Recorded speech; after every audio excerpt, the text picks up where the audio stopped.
The TVWAN News is proudly brought to you by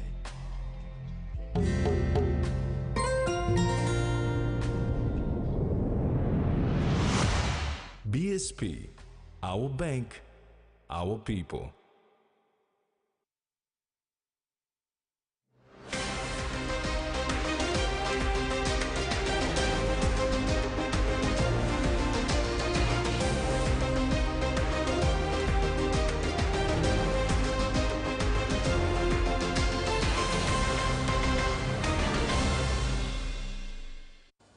Hello and thanks for joining us. This is TV1 News. I'm Maricela Kelaton.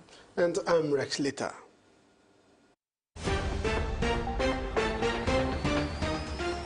In this edition, 497 new constituencies approved ahead of LLG elections. School response to landslide appeal. And Barras go down fighting.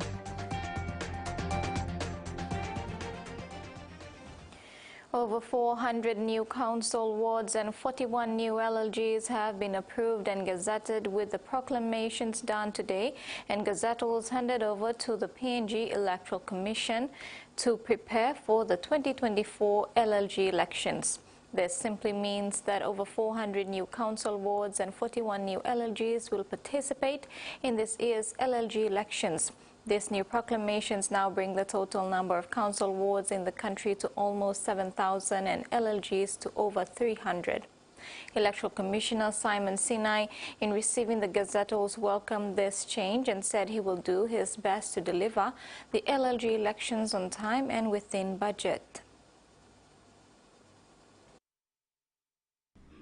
The existing wards is a total of 6,375, and then we have 331 LLGs.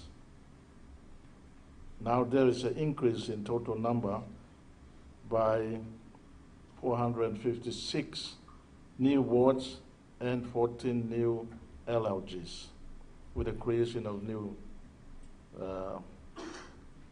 electorates.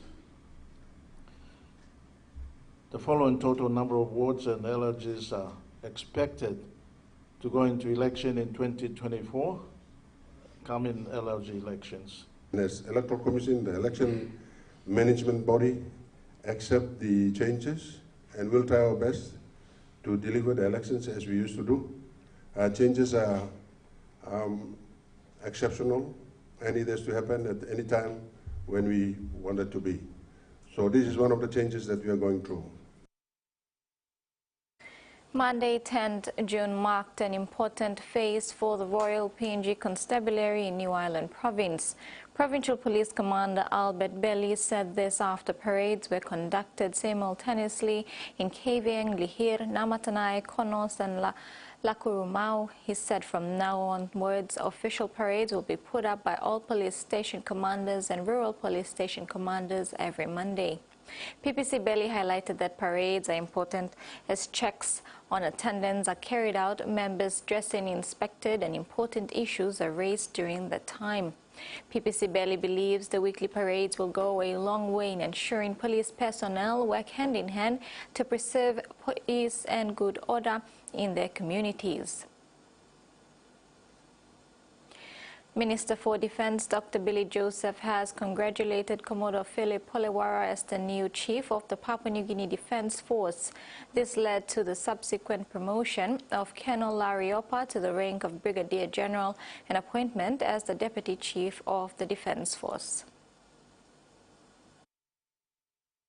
Minister for Defence Dr. Billy Joseph congratulated the new commander for the PNG Defence Force, Commodore Philip Polewara. He said the decision for this appointment did not come easily, but it was one of the National Executive Council needed to stabilize leadership and restore credibility and confidence in the Defence Force. The Defence Minister says the national government made this appointment in recognition of officers' contribution and service to the country, as well as their outstanding leadership abilities, maturity, and desire to serve the people. These qualities have been exemplified throughout their careers, and recommendations for their appointments are made on merit by the Defence Council. Commodore Polowara would be the first Papua New Guinean to be promoted to a Rear Admiral in our military history. With the elevation of Commodore Polowara, Colonel Larry Opa was promoted to the rank of Brigadier General and appointed as the Deputy Chief of Defense Force in the same NAC decision. Dr. Billy Joseph said he believes in the leadership of Chief of Defense and Deputy Chief of Defense Colonel Larry Opa. He expects them to address the inherent issues of discipline and natural attrition in the Defense Force, as well as that to maintain consistency with the implementation of the period of service regulation to manage entry and exit of the military personnel. This appointment to stabilize leadership at the PNG DF is an important step forward that will provide the impetus required to progress work on the Defense White Paper and the review of the Defense Act, which have been undertaken with support from the Department of Defense. The new appointments will take effect on Friday, June 21st, 2024, when Commodore Polowara will assume his responsibility as Commander and Chief of Defense Force and hand over the Deputy Chief of Defense Force to Colonel Opa. Freddie Mo, TVWAN News. Mulbaya district in Western Highlands province was the third district in the Upper Highlands to submit its 2023 acquittals to the Department of Implementation and Rural Development today. The presentation was witnessed by local MP Jacob Maki and other leaders from the district. Mulbaya district is one of the remote districts in Western Islands province which shares a land boundary with Enga and Madang provinces. Member for Mulbaya Jacob Maki, when presenting the district's 2023 acquittals, said the core focus of the district is on agriculture and infrastructure, including education and health. Major projects that Mibla organizing road and built to Nengal, 32 kilometers road. It's being left abandoned for a long period of time, and me put him all man contractors go down, please all work groundwork, opening, long am all working. Me stop long ADB, so I believe my Prime Minister is going to visit and deliver some money for us. Me will work him road and city road, but work him a major project for me. Koipko to Paklum and then Lumsa to Woban Mana Road. He further pointed out that major projects in the district include the Baya to Madang missing link as well as others. Time Mingolo election and me winning election Minok Simala something back long district. 10 years previous government all him stab and Minok Simala Karki, Minok Simala property, house, one la something and no one la something or end him come to me. Even when him go work and put him go I did not get any briefing from them. No brief. So, miare mo sem baim sam la machine, miare mo sem baim sam la car, miare mo sem all work sam la house, miare mo sam work, but me no briefing. Now I don't know where these things are now. Mr. Maki stressed that so far the district has built bridges in key priority areas that will give access to key government services. Secretary for DIRD Ahi Waki, when accepting the acquittals, thanked Mulbaya district for acquitting 2023 funds and for complying with the laws. To report and see how the government is spending money. That's very, very important. Over the years, we have not reported to the government in terms of how far the districts and provinces had performed. That is lacking, and we need to take note of this. And the onus is on you people, the leaders, and your administrators to do the right thing for your electorates, for your districts. The lives and the situation of development and any development matters in your provinces and in your districts, in your capable hands as leaders. Freddie Mo, TVWAN News. Meantime, DIRD Secretary Vaki has appealed to all the districts in the country to comply and submit their acquittal as soon as possible. But the challenge now is that the administrators who have never provided those reports for the last 5 years, the current leaders, if you are new, please give some political directives for those reports to be done. If these matters are outstanding and it attracts ombudsmen, it's already a problem for yourselves. So that's my advice to all of you. This is TVWAN News. After the break, career fair for tertiary students and Milder's Market in Madang set to open.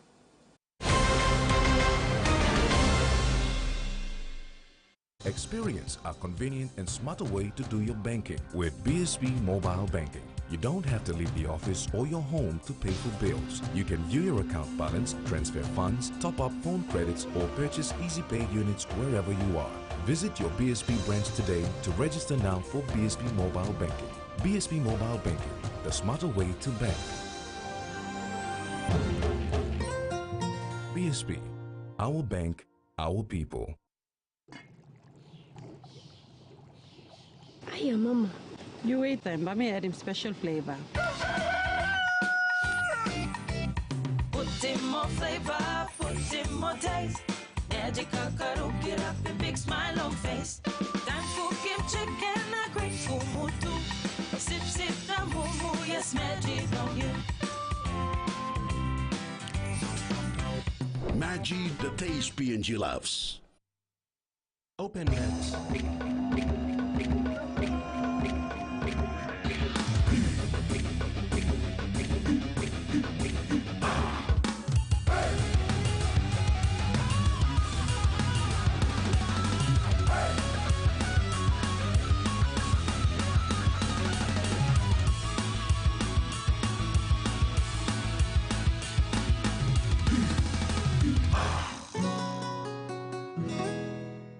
He says the best Hunters players come from his region. So does she. But there's one thing that brings everyone together. SB Lager, Bungim Yumi. A quick favorite meal for the day does feel good. Snacks noodles is my choice for a simple meal. It is easy to prepare and fast to cook. And with a touch of flavor and ingredients, quality noodles that can be cooked and enjoyed in many different ways. You see, my whole family loves it. It's made here in PNG and comes in different pack sizes. Snacks noodles, tastier but you like it more.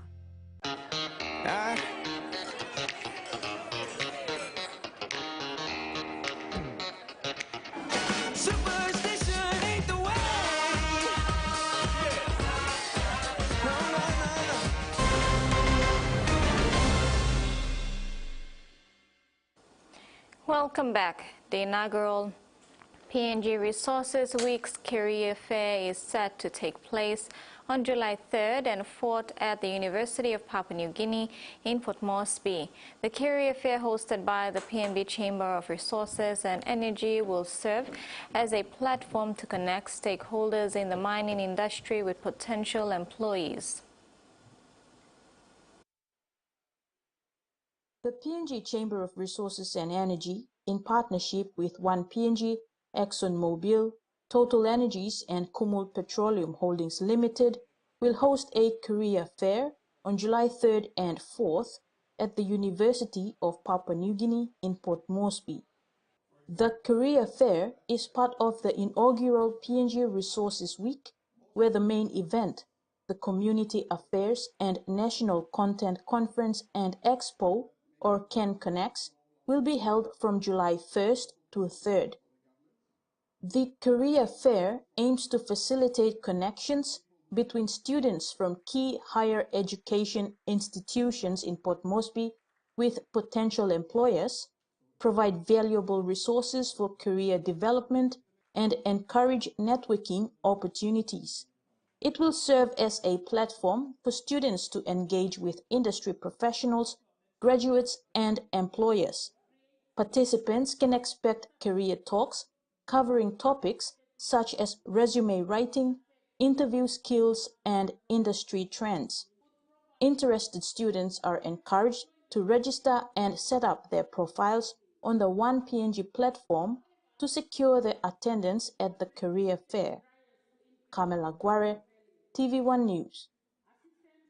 In a heartfelt demonstration of solidarity and compassion, the staff and students of Ward Street Primary School in the nation's capital this morning presented relief support items to representatives of the Mulitaka Disaster Committee to assist the disaster-stricken communities of Maip Mulitaka in Enga Province.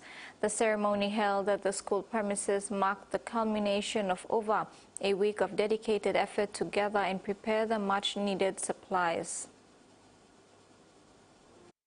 In a remarkable display of community spirit and leadership, the staff and students of Ward Street Primary School in the nation's capital have taken significant action to support disaster-stricken communities in Maip Mulitaka Enga Province. A handover ceremony held at the school today marked the delivery of much-needed relief supplies, highlighting the school's proactive approach in times of crisis. Head teacher Rotona Girana stated that the school community had been deeply moved by the news reports detailing the plight of those affected by the disaster. Recognizing that many of the school's staff and students hail from Enga, the school felt compelled to contribute to the relief efforts. The teachers and I heard that the people of Mulitaka had a situation of disaster. I quickly called up them upon the teachers' meeting to see how best we can strategize to support and help the friends up there. Rachel Lanyeta, chairman and teacher representative of the school's Mulitaka Disaster Relief Committee, expressed profound sympathy for the affected communities and extended her gratitude to everyone who contributed to the donations. She acknowledged the hard work and generosity of the school community in gathering a significant amount of relief items. What should be sorry and to show our sympathy, we have our donations here that we are putting in so that it can support you in your needs. Lanyeta appealed to the government, particularly Defense Minister Billy Joseph and other relevant departments, to dispatching the items to the Mulitaka care centers. She emphasized the importance of government support in ensuring the timely delivery of these supplies to those in need. We are appealing.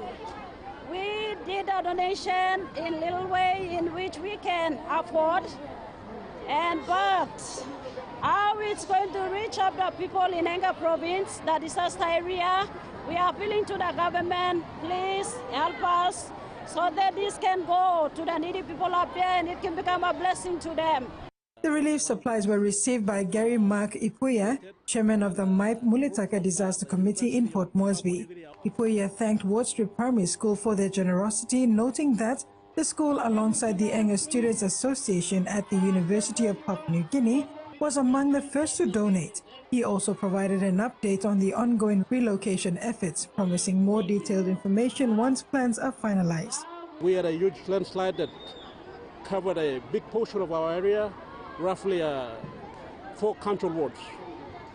We also had a report from the geotech group from New Zealand. They said that that entire area, they did a red mark, and the entire 4 council wards will be evicted and resettled somewhere. That's what the government said, and that's on that, and thank you very much. This act of kindness from Ward Street Primary School exemplifies the spirit of community and support that is essential in times of crisis, bringing hope and relief to those in Maip Mulitaka affected by the devastating landslide. Carol Kidu Jr., TVWAN News.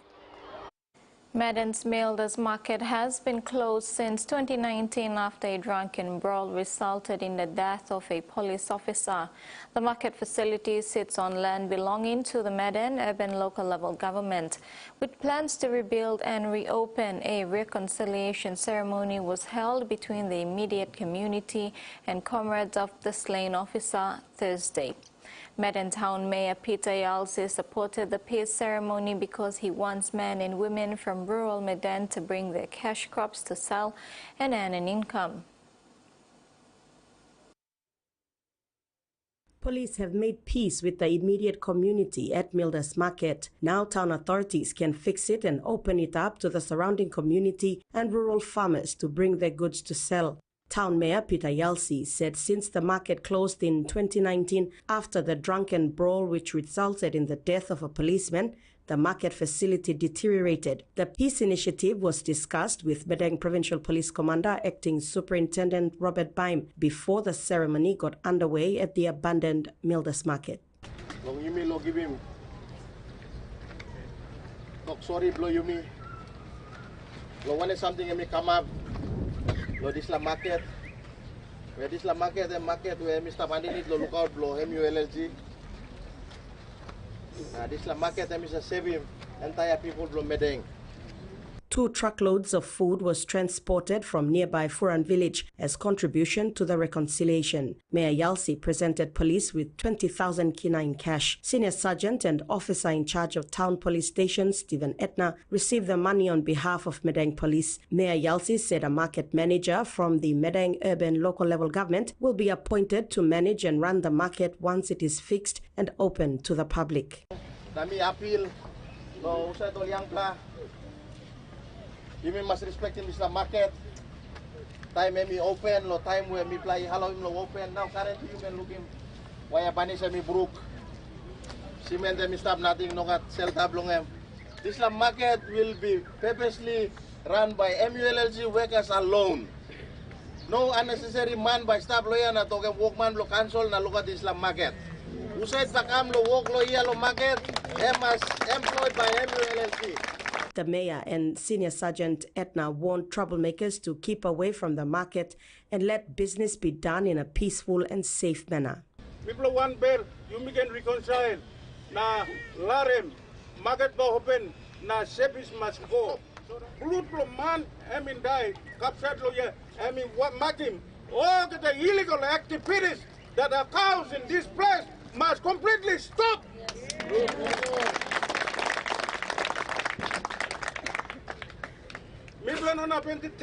Anymore.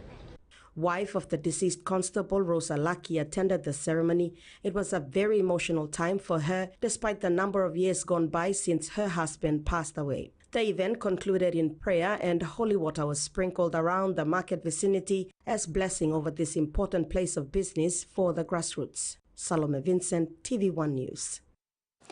Madang Town opened 2 new infrastructure services this week, a welcome sight for local consumers considering the lawlessness in the province over the years has seen a decline in investors. In addition, the challenging political situation and lack of parliament representation have an adverse effect on the population. There was a soft opening of Leon Hardware with residents having options to hardware and home and office supplies. Importantly, Islands Petroleum opened a 24-hour fuel station to cater for the demands within and out of town. The service station sits directly opposite Leon Hardware.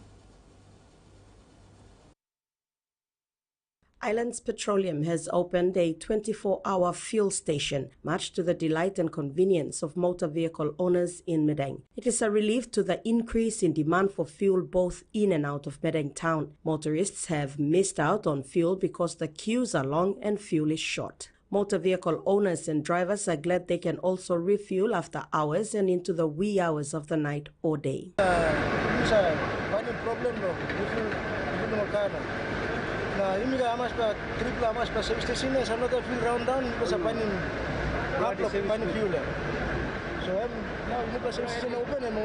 Another welcome sight is the Leon Hardware with its state-of-the-art building. It sits directly opposite the new Islands Petroleum service station. This new infrastructure and service is welcomed by residents. They now have options in hardware, office and home supplies. Ian Lin, a supervisor at Leon, was thankful they were given the opportunity to provide a variety of products and services to Madang. Clearly, one of the most important ways Leon business benefits the communities is by creating job growth and providing locals with job opportunities, and overall positive in terms of a healthy economy and a happy community. And then we choose Madang because we want to reach all parts of the Papua New Guinea to help all locals for their needs, especially in building their houses and beyond its historical sites, luxury resorts, and vibrant life here. Members of the public who dropped by the new infrastructure were overwhelmed and appreciative of the services. They said it gave the town a facelift. We're happy that investors are coming in.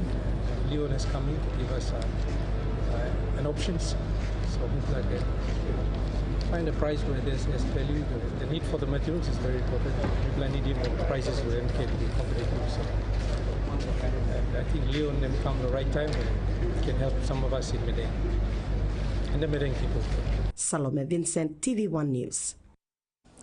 And now the finance news. The kina closed lower at $0.2604 US in the interbank market. At Bank South Pacific, our kina was buying $0.2530 US, $0.3769 Australian dollars, $0.2264 euro, and 39.38 Japanese yen. Looking at commodity prices at New York close, coffee, cocoa, and palm oil closed higher. Gold, crude oil, and copper closed lower, while copper closed the day unchanged. And on the stock market, the Dow Jones closed lower, ASX closed lower, and all ordinaries closed lower as well.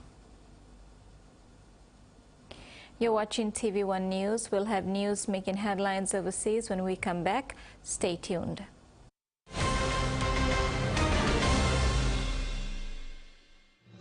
Experience a convenient and smarter way to do your banking with BSB Mobile Banking. You don't have to leave the office or your home to pay for bills. You can view your account balance, transfer funds, top up phone credits, or purchase Easy Pay units wherever you are. Visit your BSB branch today to register now for BSB Mobile Banking. BSB Mobile Banking, the smarter way to bank. BSB, our bank, our people. A true champion is measured by their courage, their determination, and their passion to never give up and to always keep trying.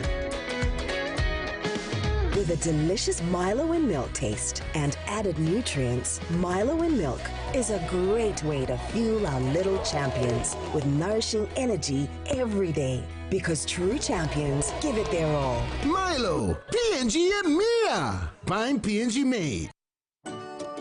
When you're spending time with family, when you've got a big day ahead, when you have given it all you've got, when you're putting on a feast, that's when you want the best. That's when you want flame rice. New flame rice. Win him, Olgeta. Enjoy life when we work together, making happy memories that last forever. Hot in talk, young or old, a scale race family meal with home. We'll bring out the smiles cause it's our favorite from us. Tennessee cola, scale rice, long scales, scale price. Tennessee cola, scale rice, long scale, scale price. Amber, you like it? Beauty is my business, but beauty sure is a tough game. Filters are great, but great skin, better. And that's why my skin deserves the best. So I choose self-care, soaps that gently nourish my skin, resulting in a radiant look, made with tropical ingredients. I trust self-care from City Pharmacy, so bring it on! My skin is ready and so am I.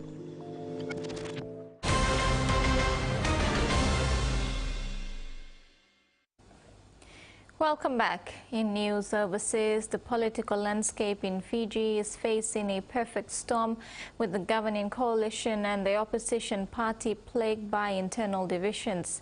This has been highlighted by the Academic Director of Parliamentary Law at the University of Tasmania, Richard Herr. Herr said that the internal strike within the government marked by policy disputes and personality clashes combined with an opposition in meltdown due to its own power struggle is creating a highly unpredictable political landscape. He said that the opposition's role is to keep the government accountable, but this is currently not happening due to their own internal power struggle. Herr said there are too many uncertainties, including whether the coalition government will stay intact or if new alliances will form within the parliament. The U.S. Supreme Court has rejected a challenge to the availability of a popular abortion drug. The ruling is a win for American abortion rights groups, but attempts to restrict access to Mayfair in the U.S. are likely to continue. The decision anti-abortion activists had hoped for. Obviously, we're disappointed, so the court ruled against the Alliance for Hippocratic Medicine. The Supreme Court justices found the Alliance, a group of anti-abortion doctors, did not have legal grounds to challenge the availability of mifepristone. After today's Supreme Court ruling, mifepristone will remain on the market, accessible, and without any new restrictions. It's the court's most significant ruling on abortion since Roe v. Wade was overturned 2 years ago. More than 20 states have since restricted or banned abortions. But sending medications through the mail has allowed thousands of women to circumvent the bans. And anti-abortion groups say they'll continue their fight. This is absolutely not the end of the road. We do believe that we'll be back in the court. Democrats are hoping their support of abortion rights will win them votes in this November's election. And that's why you see them trying to hammer home that today's ruling doesn't change the fact that those rights are under threat. This is not a cause for celebration. This ruling is not going to change the fact that Trump's allies have a plan that, if all else fails, to eliminate medication abortion through executive action. So we must remain clear-eyed about the threats to reproductive freedom in America. On a visit to Capitol Hill, Donald Trump made no mention of the Supreme Court ruling, as the presumptive Republican nominee was feted by colleagues. But keeping quiet on the fallout from 2022 won't be an option for long. Several international human rights organizations have expressed grave concern over recent discussions in Tonga's parliament suggesting the extension of the death penalty to drug-related offences. The debate, reported to have taken place on 28 May 2024 in Tonga's Legislative Assembly, saw a strong rejection of the proposal by a margin of 38-8. Historically, the death penalty in Tonga has been reserved for crimes such as murder or treason and has been implemented through hanging. The organizations pointed out that previous attempts to introduce the death penalty for drug offences in 2004 and 2021 had been successfully defeated. Critics within Tonga have raised concerns that extending the death penalty to drug offences could disproportionately affect vulnerable populations. A UN report found both Israel and Hamas have committed war crimes and crimes against humanity. Charities Save the Children want a formal mechanism to monitor and report on crimes against children during the conflict.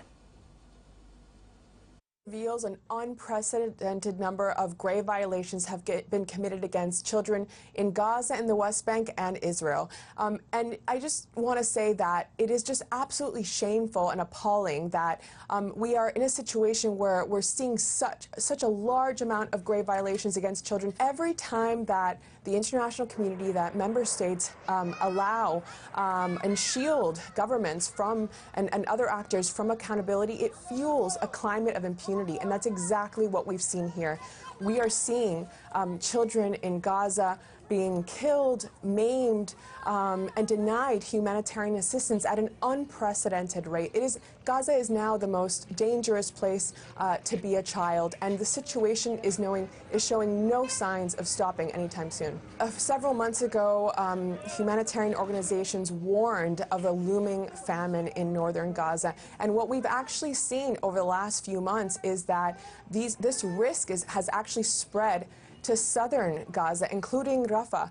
Nearly 1 million people have fled Rafah over the past several weeks due to an expanded Israeli ground incursion and bombardment in the area. And what we've seen over the past couple of weeks is that Israeli bombardment has actually intensified in the middle area, exactly where families from Rafah were told to go to. What we're hearing from people in Gaza is that, paying attention to what politicians and leaders are saying, but on the ground it shows no sign of slowing down, unfortunately. And so we're hoping that we see an end to this nightmare sometime soon. But unfortunately, you know, we've seen these ceasefire negotiations happen over and over and again, not leading to much. The destruction and the death that has been created in Gaza is so vast that for us as humanitarian agencies to do anything meaningful to deliver assistance on the ground and to even begin to help people recover, we really need a durable end to the fighting, a durable end and a durable ceasefire. Almost 100 protesters have been arrested and scores injured after clashes with police in the capital of Armenia. They've been calling on the Prime Minister to resign over a proposed peace treaty after neighboring Azerbaijan took control of a breakaway region last year. Chaos in the Armenian capital Yerevan as police try to get mass protests under control. These are far from the first demonstrations at Parliament, calling on Prime Minister Nikol Pashinyan to resign. We have blocked many streets in the city centre. The police used violence without presenting legal justification, detaining people from the sidewalks. After a 6-week war in 2020, Azerbaijan launched a swift operation last September to retake the region of Nagorno-Karabakh, effectively held by Armenia since the 1990s. It led to a mass exodus of the majority of the region's 120,000 ethnic Armenians. There are no words to describe. The village was heavily shelled. Almost no one is left in the village. Most people have been evacuated. In April, as part of a peace deal, Armenia agreed to hand over 4 villages to Azerbaijan to demarcate the border. But protesters see that as a betrayal. It's hard off. And now you can see how police officers are supervising this place, making sure the lands are demined in front of the enemy and the village territories be handed over under unclear conditions. Shushik has been living in one of the 4 villages for 73 years and has always known it as Armenian territory. It's already been 2 weeks since they were protesting, but what will it change? Nothing. Who is going to listen to them? As the peace treaty is finalised, thousands are still hoping the president will. This is TVWAN News. After the break, Rex will bring you more.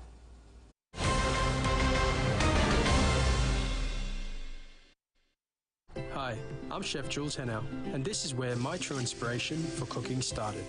Like most of us, I learned to cook from my mum. Nothing beats simple recipes where fresh local produce is at the heart, especially when it's a home-cooked meal, prepared and shared with the ones you love. And in PNG, no meal is complete without rice. And my choice is always True Guy. True Guy, true inspiration through generations.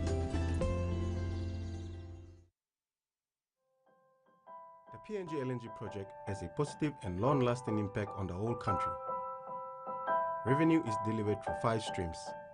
Equity distributions are paid to KPHL and MRDC based on the interest they hold. Tax is paid to IRC, while development levy and royalties are paid to DPE. For more information on direct and indirect benefits, visit PNG EITI's website. What is a census? A census is the head count of every person living in the country. Every man, woman, boy, girl, and babies must be counted. It is a snapshot of the population at one point in time. It informs the government how funding is shared between wards, districts, and provinces. It helps planning transport, schools, roads, housing, and basic healthcare services. Census officials from the National Statistical Office will be visiting your homes from the 17th of June to the 30th of June. It is important that you participate and give the basic information to the census workers when they visit your homes to collect data. With the help of census data collected, the government can plan for every man, woman, and child in Papua New Guinea for evidence-based decision-making so no one is left behind. For more information, you can visit our website, nso.gov.pg. This information is authorized by the Office of the National Statistician.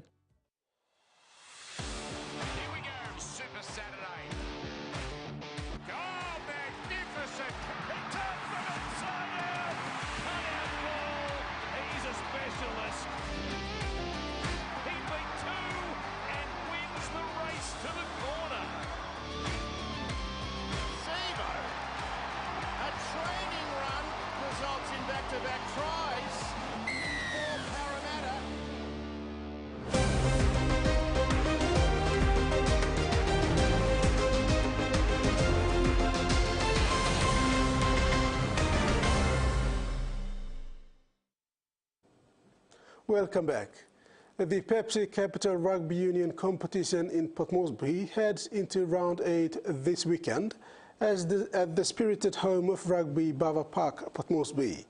The main draw card of tomorrow is the match between the 3rd place University Piggies and 4th place Raswin Crusaders in the Premier Division. The Piggies registered one of the biggest wins of the season last week against Wanderers, 73 points to 5 to finish strongly. The Piggies would carry the winning form into this match against Crusaders tomorrow. Crusaders, on the other hand, suffered 0-19 defeat to the Valley Hunters and would aim to return to the winner's circle as the competition heads into its crucial stage. In another Premier Division match tomorrow, Valley Hunters meets MBB Marlins. Both teams secured themselves strong win last week. They would put a strong show to maintain their winning streak. Round 10 of the 2024 Digital ExxonMobil Cup promises fans another blockbuster weekend of high-quality matches, headlined by the top-of-the-table clash between PRK Mandimuruks and Wampninga Mount Hagen Eagles in Minj, Jiwaka Province on Sunday. Both teams occupying 2nd and 3rd spots respectively at the moment. Meanwhile, at the National Football Stadium, Port Moresby, an equally essential matchup is looming between 6th place Moniplus and CDC Vipers and 4th place Lace Tigers, looking to consolidate their top 6 standing on the points table with 8 rounds of the regular match remaining. From their last meeting in 2023, it was the Tigers who got up over the Vipers 2010 in round 16, played at the Lay Rugby League Oval. 12 months later, the rivalry continues with the Vipers hoping to restore some lost pride when they host the Tigers in the main event of Sunday's doubleheader at the Santos National Football Stadium. Both teams boast star-studded lineups, which should see a fast and highly entertaining encounter, with Vipers tipped to bounce back and make amends after going down to the high-flying Eagles 26-16 in Minsk last week. Vipers again would be banking on their big-name players, led by Captain Fedro Gene, Mesak Wallen, Palangat Kanini and Patrick Morea, to ignite their attacking prowess in the middle of the ruck. This should set the platform for centre pairing Gilmore Paul and Thomas Kuipa to exploit the Tigers' edges and get their form wingers Sani Lipu and prolific try-scoring freak Leon Undupia across the line. Tigers, on the other end, are pretty much on the same footing in terms of form, experience and energy in their playing group and must not be taken lightly. The Tigers centres captain Lionel Molpoyo and Port Moresby import Jaran Pitten form a little combo in the Tigers' back 5, expecting to pose some problems for the Vipers' defence. Tigers' new-look spine Jackie Winners, Bernard Noel and Emmanuel Alfred will be again tested on Sunday. Their forward pack is solid and very mobile, featuring Hunters centre back rower Robert Matthias, Doa Tapako at lock and Jordan Pat and Zebedee Gibbs at prop. The caliber of players should match Vipers' pack, who love to play with a lot more intent, energy and aggression to unsettle their opponents. Again, Vipers are favourites, but Tigers is a formidable side with an upset on the card. Sunday's main game will be preceded by Gas Resources Central Dabaris and Bintagor Gorokalahanis at 1 p.m. All the round 10 fixtures kick off Saturday with the battle of the East and the West between ENB Agma Gurias and West Nipitan Provincial Government Kimber Cutters, while in Minsk, Oscilla Wagitumbe plays Croton Hella Wigman. Sunday's top-of-the-table clash will see Wamga Mount Hagen Eagles up against PRK Mandimuruks in Minsk, and defending champions KMH New York's host PRK Galfiso in Wabag. Terry Longwood, TV1 Sports. PNG Barramundis were so close yet so far away to register their first win in the ICC T20 World Cup tournament after suffering another defeat in the hands of Afghanistan early this afternoon in the West Indies. The Afghanistan defeated PNG Barramundis by 7 wickets. This was Barramundis' 3rd straight defeat in the World Cup. They lost to West Indies by 7 wickets in the first match, then by 3 wickets to Uganda before another close defeat to Afghanistan. Although the Barramundis lose their match, they lose them without the fight. They were giving their all in all the 3 matches. They are expected to put all their heart in their next match. The Barramundis play New Zealand for their final match in the ICC T20 World Cup next week to wrap up their second World Cup campaign. Here are the match highlights of the game between Barramundis and Afghanistan. And now they're up against very nice shot, beautiful shot for the first boundary of the contest to Tony Ura. Exactly what you spoke about, Ian Bishop, that drift away from the right-hander. This is really jumped. Oh, I wonder how far off. In space, open space again for at least a couple.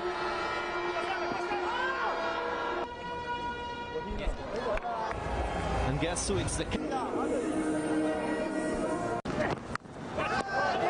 catch. Ramanula Gurbaz grasped it with great athleticism. And another wicket in the power play this season. 6 now for Fazal. He picks up his first of the night. For Fazal Haq Faruqi, that was genuinely meant. What's that hit? Yes, 2 and 2 for Faruqi, the tournament's leading wicket taker. Down the wicket, and hasn't timed it perfectly, but enough. Sounded bottom of the bat, but put so much into it, did Gurbaz, that he picks up the first 6 of the innings.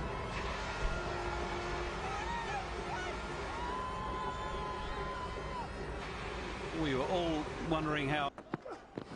Bowman straight through, swing and a miss. They've got a couple, and now is in on the action.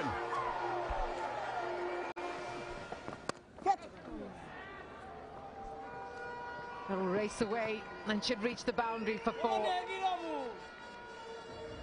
Rashid Khan appreciates that as the 50 comes up for Afghanistan, 52 for 2. Well rated. You see that a few pointers in their batting approach. That's a wicket that they will celebrate, because that now puts even more pressure on this Afghanistan team.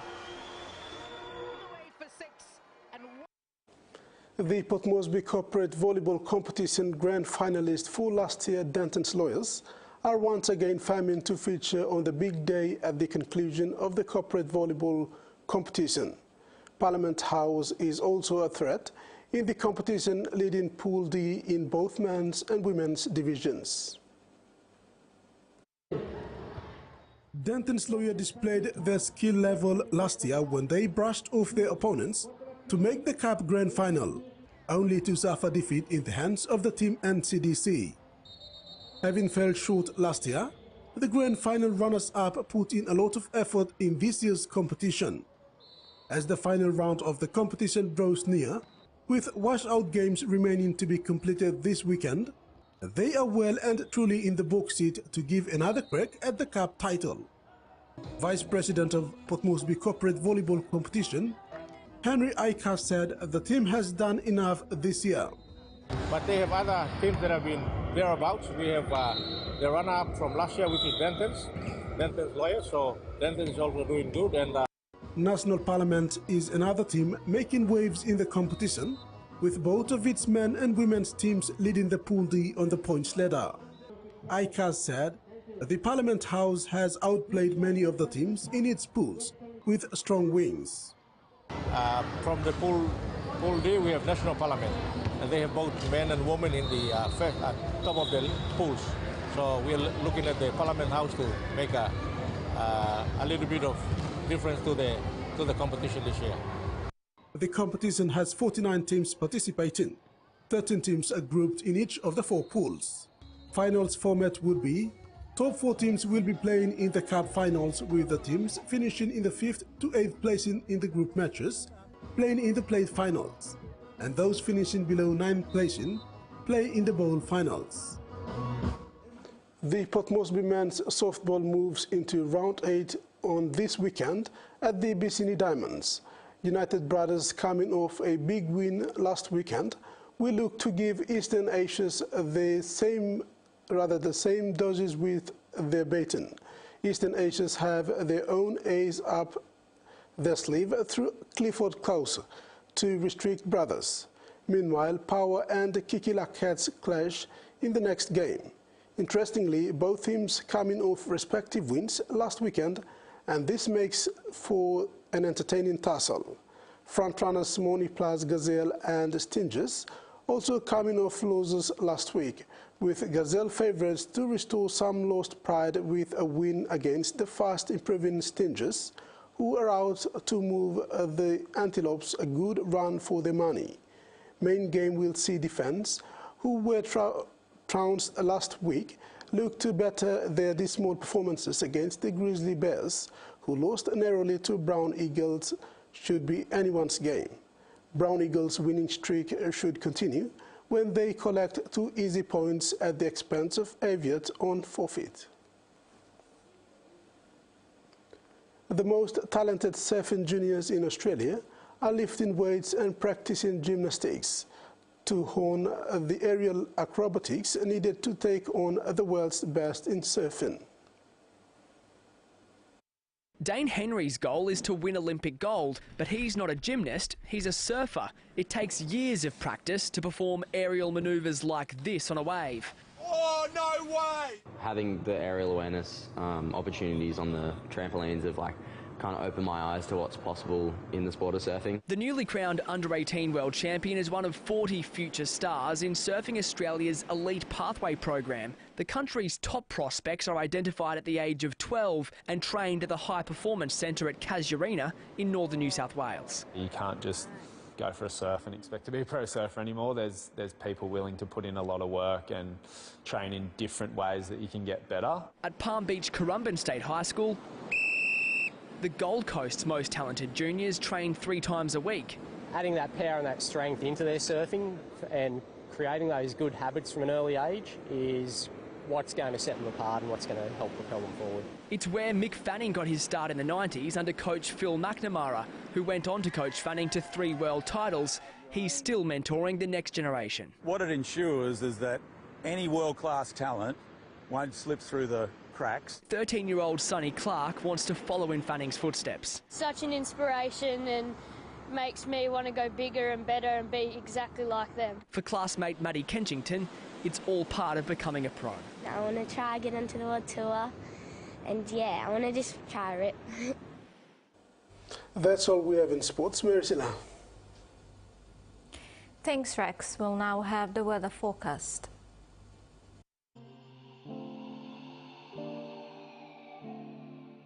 Port Moresby, Darwin, Kerama mostly fine, partly cloudy. Ley, partly cloudy with few showers. Kavieng, Kokopo, Rabaul and Kimbe, partly cloudy with few showers. Mount Hagen, cloudy with possible few showers in the afternoon. Coral and Solomon Seas, slight to moderate with southeast winds of 10 to 20 knots. Waters of Finchafen through Vitier Strait to CSC Long Islands to Kaukar Island, seas 1 to 2 meters rising to 3 meters along warning areas. And waters of New Britain, seas 0.5 to 1.3 meters rising to 3 meters along the warning areas.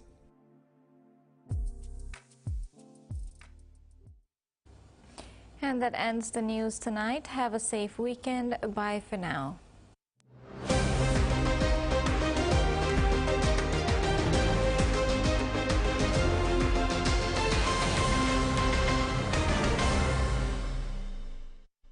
The TVWAN News was proudly brought to you by